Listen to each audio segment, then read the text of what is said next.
this is shit is gonna be generational. There's a one mechanic that I saw in the trailer for the Phantom Blade Zero game that I really want to talk. So if you haven't went to see the gameplay recently released for Phantom Blade Zero, please go check that out and then come back. But there's a scene where he goes and fights this boss that's aura farming on top of this building, as y'all can see. So our main character goes up here to essentially fight this character, and they're getting good whoops. Something that I noticed is this boss fight is not closed off.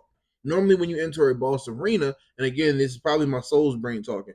When you enter a boss arena, like it's a closed off fight, you can't leave that boss arena. But the problem is, I think this is an optional boss because look at what our main character does. They just decide to midway through the fight leave.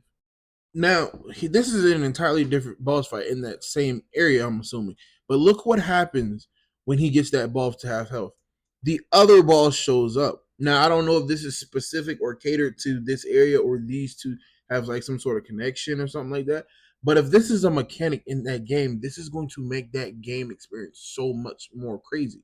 Because not only are you now taking on a previous boss that you first had encountered, and their health is completely regenerated, but you're now still fighting the prime boss. And I wonder how this is going to work. I'm not going to lie. If this is something that's done to all bosses in an area, yeah, this is going to be a game changer because I can see this definitely being implemented into other games. But if this is just like a one-time thing, then I guess we just have to deal with that when it comes. But other than that, that's just the one mechanic that I saw, and it just made me start thinking like, what if you run into like two? Like, how many can you get in here? Is it only two? Or let's say I run into 2 to 3 different bosses in the area and I don't want to fight them, so I just run past them and skip. When I get to another boss, do I got to deal with both? You know what I'm saying?